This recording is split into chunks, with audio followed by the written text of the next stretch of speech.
Bien, bonjour à tous et bienvenue dans ce 6e chapitre en ce qui concerne le programme de sciences de l'ingénieur en terminale.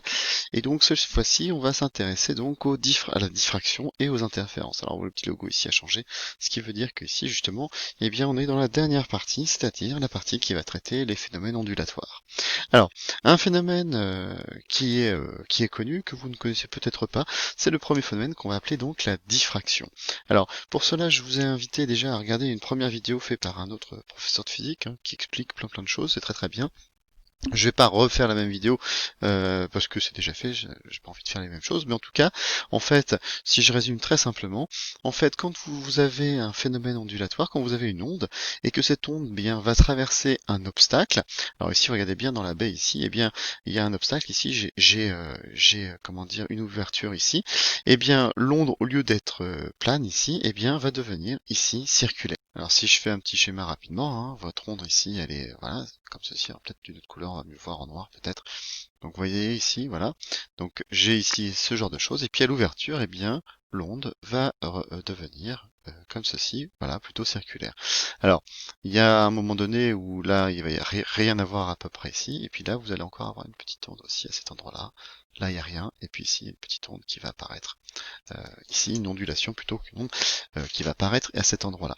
Donc voilà, ça c'est le phénomène de diffraction. Alors dans la vidéo, on vous explique plein de, comment dire, plein de situations dans la vie courante où on peut voir ce phénomène de diffraction. Hein, ce qu'il faut savoir, c'est que en fait, quand l'onde va passer à travers un obstacle, eh bien sa fréquence ou sa longueur d'onde, eh bien elle va rester identique. C'est juste la forme des ondes qui vont changer. Et ça va s'observer uniquement quand l'onde, eh bien, va rencontrer un obstacle ou une ouverture particulière. Alors vous allez pouvoir noter sur votre feuille de cours que donc ici, donc la diffraction est une modification de la direction de propagation d'une onde au passage d'une petite ouverture, ou lorsqu'elle rencontre un obstacle, on a aussi le phénomène de diffraction. Par contre, sans modification de sa fréquence f ou de sa longueur d'onde.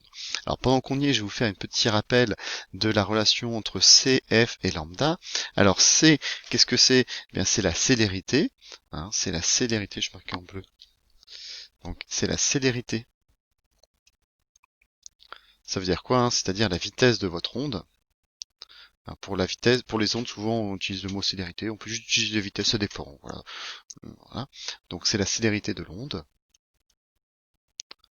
en mètres par seconde. F, c'est la fréquence. C'est la fréquence qui va se mesurer en Hertz. Et puis lambda, c'est ce qu'on appelle la longueur d'onde. Donc longueur d'onde, ici, qui va se mesurer, et bien comme toute longueur en mètres. Alors, comment est-ce qu'on fait pour retrouver cette formule ici? Alors vous connaissez la formule de la vitesse. Enfin, j'espère en tout cas. La formule de la vitesse, c'est quoi? C'est V égale D sur T. Donc la vitesse, c'est quoi? C'est la distance divisée par le temps. Alors par contre, quand il s'agit d'une onde, le V, on va plutôt l'appeler C, pour célérité. La distance qu'elle va parcourir, pendant un certain temps, un temps fixe, ça va être la période. Et donc cette distance qu'elle va parcourir pendant cette période, c'est ce qu'on appelle la longueur d'onde. Donc je sais que C égale lambda sur T, exactement de la même manière ici que V égale D sur T. Et puis vous savez aussi que F, la fréquence, c'est 1 sur T. Donc ça veut dire que vous allez avoir C qui va être égal à lambda fois f. Voilà. Donc si je connais la fréquence de l'onde, si je connais la longueur d'onde, je vais pouvoir calculer ici sa vitesse. Voilà, cette petite formule qu'il faut absolument connaître, qu'on utilise très régulièrement. Alors, petit 2, conditions d'observation. Quand est-ce qu'on va observer ce phénomène de diffraction? Eh bien déjà, c'est quand on va avoir un obstacle. Alors ça se voit pas tout le temps parce que ça dépend de la taille de l'obstacle. En fait, évidemment, cette diffraction va avoir lieu quand on va avoir un obstacle ou une ouverture qui va être petite. À partir du moment où on a une faible ouverture, de longueur très très petite, on va vraiment pouvoir observer cet phénomène de diffraction. Donc on marque donc que la diffraction est caractéristique des ondes est d'autant plus marquée que la taille de l'obstacle ou de l'ouverture est faible, petite. Et donc, on va distinguer pour les deux types d'ondes, hein, c'est-à-dire les ondes mécaniques et les ondes électromagnétiques.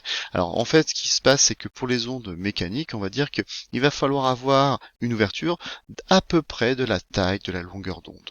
Ici, donc à peu près de la taille de lambda. Et pour les ondes électromagnétiques, eh bien, on va pouvoir aller à plusieurs fois la longueur d'onde, donc plusieurs dizaines de fois la longueur d'onde, pour pouvoir observer ce phénomène de diffraction.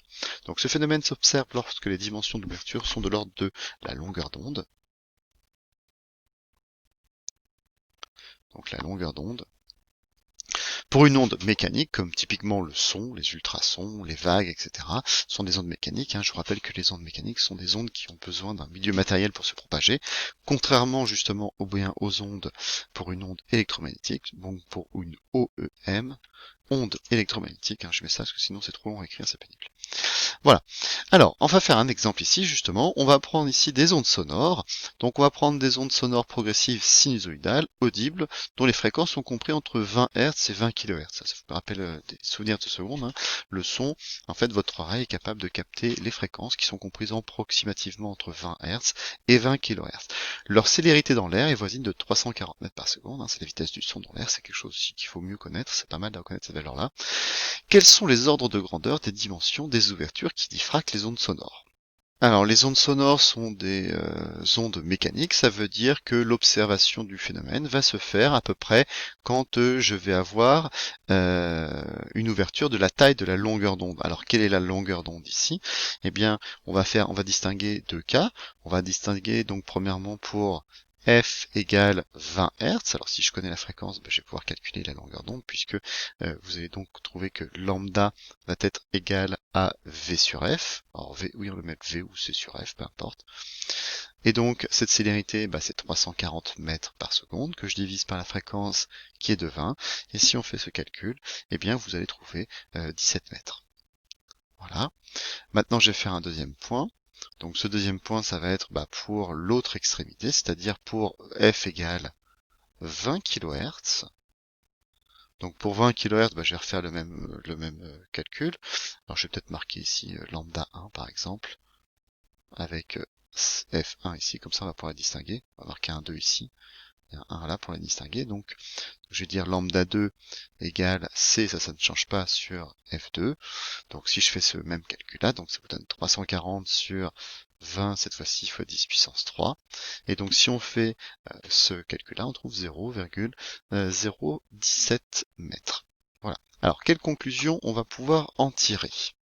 Donc en fait, on va dire que la diffraction va avoir lieu quand on a des obstacles qui font à peu près 17 mètres, ou jusqu'à, on va dire, quelques millimètres ici. Alors donc en gros c'est à peu près tous les objets qui existent et qui nous entourent autour de nous.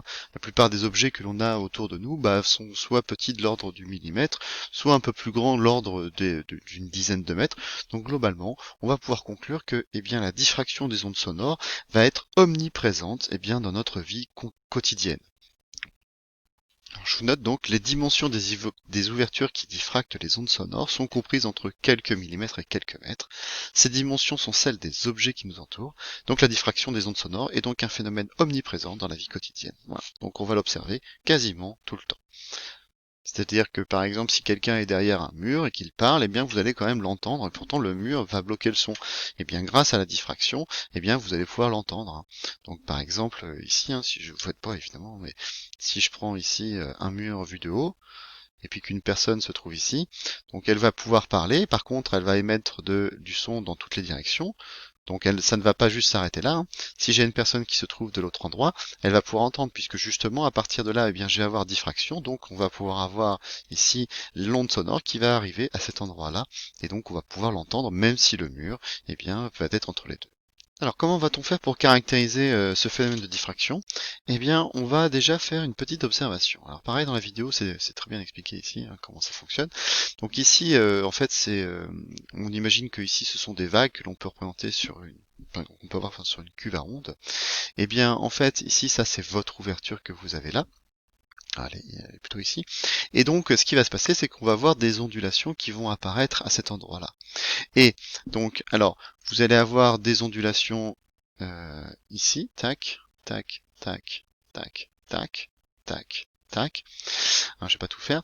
Et puis en fait, vous allez avoir une extinction. C'est-à-dire qu'ici, eh bien, ce qui est représenté là, c'est l'endroit où justement il n'y a pas d'onde. Hein. Ça se voit très très bien ici. Vous voyez que là, ici, vous voyez qu'il y a une onde, et ici, il n'y en a pas.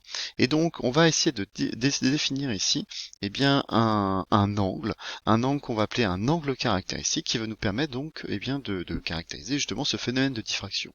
Ici, c'est le phénomène observé de diffraction à travers un laser. Donc vous avez ici par exemple une fente verticale. Donc à partir que vous avez une fente verticale, eh bien cette fente ici va diffracter la lumière sur les côtés. Donc vous avez un axe de symétrie à cet endroit-là. Et vous allez avoir une tache centrale beaucoup plus lumineuse ici. Vous allez avoir un minima, c'est ce qu'on appelle une extinction à cet endroit-là, une autre tâche, une autre extinction, etc., etc., etc. Donc ça, c'est ce qu'on va pouvoir observer. Alors, le schéma de l'expérience qu'on peut réaliser ici, alors, vu de dessus, c'est ça. Donc je prends par exemple un laser qui va posséder une certaine longueur d'onde lambda. J'ai ici eh bien une ouverture, donc c'est une fente, ce que j'ai pris ici, et puis je veux dire qu'elle va avoir une longueur A. Donc ici on va dire que c'est une fente de largeur petit a. Alors qu'est-ce qui va se passer? Eh bien ce faisceau laser va être diffracté, ça veut dire que la lumière ici va s'écarter, et donc on va pouvoir peut-être tracer à la règle plusieurs choses. Alors je vais prendre ici mon axe de symétrie. Donc j'ai mon axe de symétrie ici, je vais faire des petits pointillés. Tac, tac, tac, tac, tac, tac, tac. Voilà. Et puis cette onde, donc, elle va être diffractée. Donc je vais avoir un minimum qui va arriver à cet endroit-là. Tchac. J'ai un autre minimum de l'autre côté. Je vais essayer de le faire bien. Voilà, plutôt comme ceci. Voilà. Et mon angle caractéristique, c'est quoi? Eh bien, on va l'appeler θ. Alors, c'est pas très très bien fait sur mon schéma, mais ça va être cet angle-là ici. Hein. Ça doit être complètement symétrique. Sur mon schéma à moi, ça ne l'est pas ici. Alors, vous voyez ici que vous avez la tâche centrale qui va être ici. On va l'appeler L. Hein. Ça va être cette grande longueur d'onde-là. Donc, on va noter ici L. Ça va être la tâche centrale. Et donc je vais définir mon θ comme étant le demi-angle qui va permettre de recouvrir cette tâche centrale. Alors il faut bien prendre ici plutôt le minimum ici, hein. Donc c'est-à-dire ici c'est ce qu'on appelle des extinctions. Donc on va le noter ici. Ça c'est quoi ici? C'est le premier minimum d'amplitude. Donc minimum d'amplitude. Faut bien avoir regardé la vidéo. Si vous n'avez pas regardé la vidéo, vous allez avoir du mal à comprendre ce que je raconte. Ça, c'est ce qu'on appelle donc des extinctions. Voilà. Et puis là, c'est la même chose encore ici. Hein. C'est symétrique. Hein. Donc c'est le premier minimum aussi d'amplitude. Voilà. Alors, ah oui, j'ai oublié de mettre une petite flèche ici. C'est tout simplement un écran que l'on a positionné à cet endroit-là. Voilà, donc ici, cet angle θ, eh bien, on peut montrer, alors je vais pas vous faire la démonstration, c'est pas l'objet, eh bien, on va pouvoir montrer que, en fait, θ, eh bien, va être égal à quoi? À lambda sur A. Voilà. Alors c'est une démonstration qu'on peut faire. Voilà, vous n'avez jamais à savoir faire cette démonstration-là. Il faut juste connaître la formule et il faut savoir l'appliquer. Donc comme elle n'est pas très compliquée, ça va. Donc θ, c'est l'angle qui se trouve là. Lambda, c'est la longueur d'onde de votre source lumineuse ici, de votre laser. Et A, c'est la largeur de votre fente. Hein. On va le noter ici. Alors lambda, c'est la longueur d'onde. Donc toujours, pardon, en mètres. A, c'est la largeur de la fente. Donc toujours évidemment en mètres. Alors si vous regardez bien, une longueur divisée par une largeur, des mètres divisé par des mètres, ça n'a pas d'unité. Alors en fait, ça n'a pas d'unité si ça a une unité, mais ça n'a pas de dimension. En fait, l'unité de θ, c'est un angle, il faudra faire bien attention ici, puisque θ, ça va être ce qu'on appelle l'angle caractéristique, et son unité, ce seront les radians. Donc ici, c'est un angle caractéristique.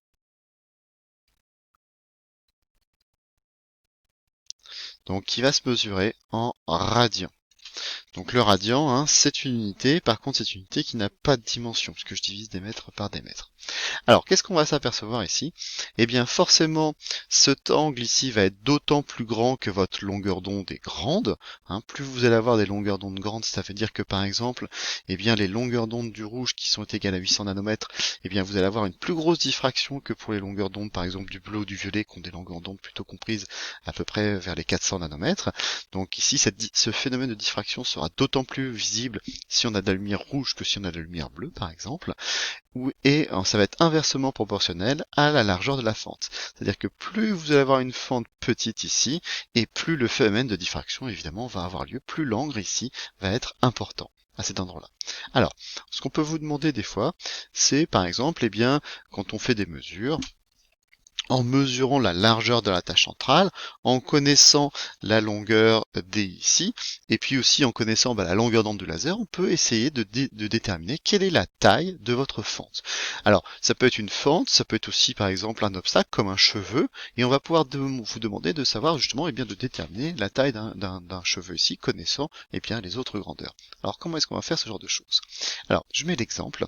Exemple, dans le cas de l'approximation des petits angles, tangente θ est environ égale à θ. Montrez que l'on peut mesurer la taille de la fente A connaissant la largeur de la tâche centrale L, la distance fente-écran D et la longueur d'onde du laser lambda. Alors déjà, premièrement, tangente θ est environ égale à θ. En fait, ici, c'est une approximation qu'on peut faire en mathématiques. Hein. Vous pouvez taper sur votre calculatrice à condition d'avoir des angles en radians. Si vous prenez des tout petits angles en radians, eh bien pour n'importe quelle valeur de θ, vous aurez quasiment la même valeur quand vous faites tangente θ. Alors ça se démontre en mathématiques, ça s'appelle un développement limité. Ça se démontre qu'on a des petits angles. Et donc nous ici, évidemment, comme la distance ici fente écran sera très très grande, vous aurez forcément un θ qui sera très petit. Et donc on vous précise ici que je pourrais dire qu'à chaque fois que tangente θ égale θ. Justement, si on vous dit que tangente θ est environ égale à θ, je vais peut-être calculer tangente θ. Alors tangente θ c'est quoi? Eh bien si vous regardez bien, vous avez ici un angle droit, à cet endroit-là. La tangente, c'est côté opposé sur côté adjacent.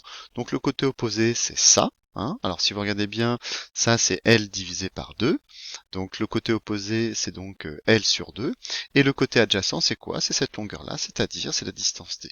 Donc on va pouvoir dire que dans le cadre de l'approximation des petits angles, donc tangente θ va être égale à donc côté opposé, on a dit que c'était L sur 2, que je divise par D, et donc ça, c'est environ égal à θ.